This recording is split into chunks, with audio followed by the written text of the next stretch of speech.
Assalamualaikum warahmatullahi wabarakatuh. Perkenalkan, nama saya Nabila Farnisa dengan NIM 2448201014. Baiklah, di sini saya akan menjelaskan tugas dari Pak Hari, yaitu mata matkul kimia organik.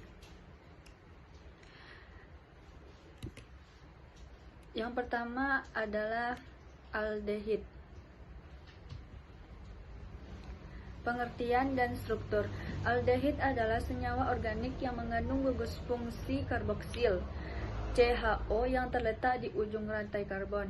Struktur umum aldehid dapat digambarkan sebagai RCAO, di mana R adalah hidrokarbon yang dapat berupa rantai terbuka atau tertutup. Sifat kimia. Aldehid memiliki sifat reaktif yang tinggi karena keberadaan gugus karbonil. Mereka dapat bereaksi dengan alkohol untuk membentuk hemiketal dan dapat teroksidasi menjadi asam karboksilat. Reaksi umum. Reaksi umum aldehid termasuk reaksi oksidasi, reaksi reduksi, dan reaksi kondensasi. Aldehid bereaksi dengan agen pengoksidasi menghasilkan asam karboksilat. 2. Keton. Definisi dan ciri. Keton adalah senyawa organik yang memiliki gugus karbonil CO yang terletak di dalam rantai karbon. Struktur umum keton adalah RiCoR2 R1CoR2, di mana R1 dan R2 adalah hidrokarbon. Sifat dan reaksi. Keton umumnya lebih stabil dibandingkan aldehid dan memiliki titik didih yang lebih tinggi. Mereka dapat bereaksi dengan alkohol untuk membentuk acetals. Contoh dalam kehidupan sehari-hari. Contoh keton yang sering ditemui termasuk aseton yang digunakan sebagai pelarut dan keton lain yang berfungsi sebagai flavoring dalam makanan. 3. Karbohidrat.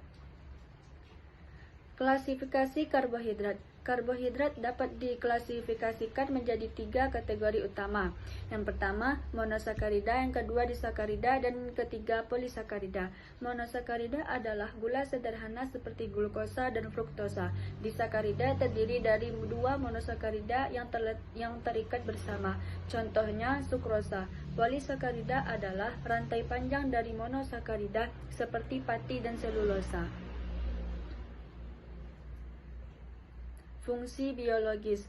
Karbohidrat memiliki berbagai fungsi biologis, antara lain sebagai sumber energi utama bagi tubuh, menyimpan energi dalam bentuk glikogen dan pati, serta berperan dalam struktur sel seperti dinding sel pada tumbuhan yang terdiri dari selulosa. Sumber karbohidrat. Sumber karbohidrat datang dari berbagai makanan, termasuk biji-bijian, buah-buahan, sayuran, dan produk susu. Makanan yang kaya akan karbohidrat kompleks seperti roti gandum dan nasi merah memberikan energi yang bertahan lebih lama. 4. Asam karboksilat. Definisi dan struktur. Asam karboksilat adalah senyawa organik yang memiliki 1 atau lebih gugus karboksil COOH. Struktur umum asam karboksilat dapat dituliskan sebagai RCOOH, di mana R adalah rantai hidrokarbon. Sifat dan reaksi. Asam karboksilat bersifat asam karena dapat mendonasikan proton H+. Mereka dapat bereaksi dengan alkohol untuk membentuk ester melalui reaksi esterilifikasi.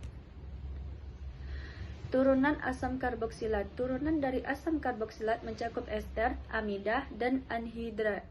Ester terbentuk dari reaksi asam karboksilat dengan alkohol, sedangkan amida dihasilkan dari reaksi asam karboksilat dengan amina. 5. Lemak. Struktur dan fungsi.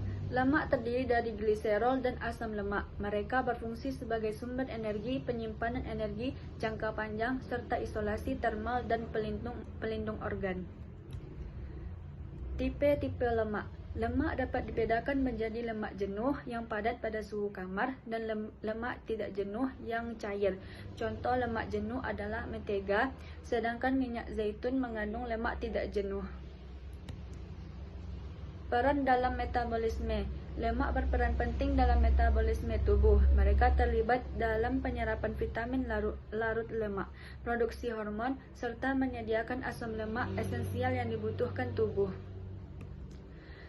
Kesimpulan, dalam presentasi ini telah dibahas mengenai berbagai senyawa organik termasuk aldehid, keton, karbohidrat, asam karboksilat, dan lemak.